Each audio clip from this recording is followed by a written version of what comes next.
provoking India. Pakistan's pattern of provocation is now beyond denial. Despite international pressure and ceasefire agreements, Islamabad continues to stoke tensions along the border with blatant disregard for peace. For the sixth night in a row, Pakistan has violated the ceasefire, unleashing unprovoked firing across multiple sectors of the line of control in Jammu and Kashmir. Now, this latest breach wasn't limited to the LOC. A ceasefire violation was also reported along the international border, the IB, specifically in Jammu's Pargwal sector.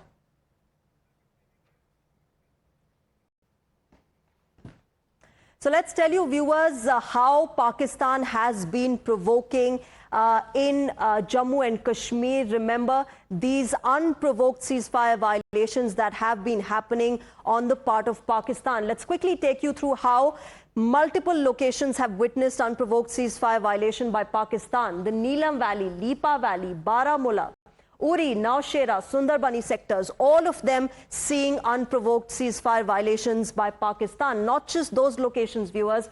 Kupwara, Tutmari Gali, Pahalgam, Poonch, Akhnur sectors, all of them also seeing firing at the border by Pakistan. So these are, the actions that have been taken by Pakistan in clearly a desperate, rattled move to counter India. But remember, India has made a stern resolve to counter and make sure that the perpetrators of Pakistan-sponsored terrorism on Indian soil are brought to justice.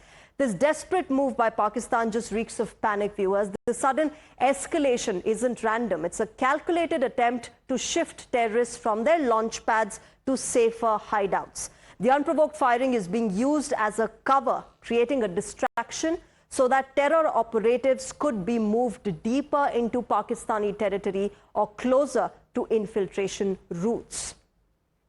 Now remember, let's quickly take you through the timeline of Pak's provocation. On the 22nd of April, that is the day of the terror attack, they had a ceasefire violation in Uri. On the 24th of April, 2 days later, it was Lipa Valley that saw unprovoked ceasefire violation by Pakistan. On 26th April, it's a gap of 2 days, just keep observing, Tutmari Gali and Neelam saw unprovoked ceasefire violations, unprovoked firing on part of Pakistan. On the 27th of April, Kupwara and Poonch saw firing by Pakistani side, unprovoked firing. The next day, on the 28th of April, 3 locations, Kupwara, Baramulla and Akhnur sectors, saw unprovoked ceasefire violation by Pakistan. The next day was at the international border. Not just the LOC, the IB is also witnessing unprovoked ceasefire violations by Pakistan. Sundarbani, Akhnur and Naushera are the 3 locations that Pakistan made sure that they use their distractionary tactics to have the terrorists shift to safer places. That clearly is being responded to by the Indian armed forces. So you see that there is, a clear strategy that is being used by Pakistan, but India's armed forces are giving a befitting response to every distractionary tactic of Pakistan.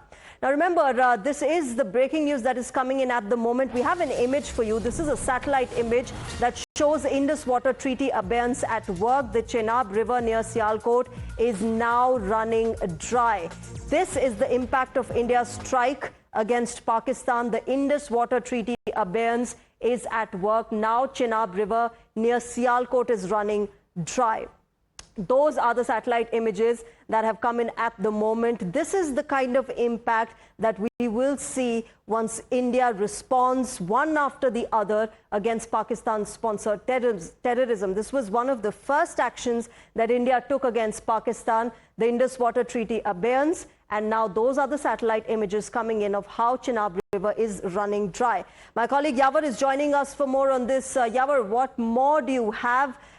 These satellite images clearly reflect the kind of impact that Indian action against Pakistan-sponsored terrorism is having on ground. Well, exactly. These are the satellite images that clearly reflects these are the two images. One is of the 26th of the April and one is of the 29th of the April, in which it clearly, indicates that Indus Water Treaty in abeyance has taken a terrible toll on all across, and in fact, it is running too dry in the Sialkot, which has been a fresh image that have been accessed all across. So clearly, on one side, you can see of a 26th of the April image that it's on a full flow, and on the 29th of the April, after the India's diplomatic strike on the Pakistan has been witnessed, and the Sialkot side is running dry. So this is the impact that has been on the grounds and accessed through the satellite images. Now remember that this diplomatic strike has also been witnessed on various tracks, as well as the India has categorically said that there will be no consensus of any sort of reluctancy or any sort of laziness when it comes in wake of the Pahalgam carnage. So this is one part of it, because the Indus Water Treaty has been the main thing, the main pact of between the two countries, as the India and the Pakistan. It was running through various dams and across the Jammu and Kashmir, connecting one country to the another. By its abeyance, it has categorically sent a message that what has been done in the Pakistan is against the policies that India will not tolerate it on any level. So these images are clearly reflecting that one side there was a continuous flow, a heavy flow of the Indus water, and on the other side of the 29th of the April, it is continuously drying very low and below to the dryness level in the Sialkot sector. Back to you. Right, Yawar. Let's also quickly take our viewers through what you have been explaining. Look at these two images, viewers. One is this image, which is from the 26th of April, when this decision was taken that India will hold the Indus Water Treaty in abeyance. This is that you see, it's filled right now. But look at the impact of India's strike on the 29th of April. 3 days later, you don't see this. You see the Chenab River near Sialkot running dry. And that is the impact that we are telling you India's actions have been having on ground against Pakistan. Because remember, India has been taking action, whether it's diplomatically, militarily or strategically, against Pakistan-sponsored terrorism. Pakistan might deny it, but you see the impact here. You see how India's decisions against Pakistan-sponsored terrorism and against the perpetrators of terror is now having an impact. Yawar, we've been showing our viewers, these two images from of the Indus Water Treaty in abeyance, India's diplomatic strike having an impact on ground. But you're right now on ground in Jammu and Kashmir. Get us the latest of what's been happening there. We have seen multiple locations witnessing unprovoked ceasefire violations on the part of Pakistan as well. Well, exactly. Let's go step by step. First of all, there has been the day 7 of the continuous ceasefire violation along the line of control and the international borders. We have been witnessing that how the Pakistan has targeted the forward post of the international borders and the locations which is close to the line of control in the OD or Baramulla sector. Now behind me, these are the mountains of the OD sector, and on the other side, if the Shafiq can pan you towards these locations, from that particular end there's a POJK residence that can be clearly seen on our screens.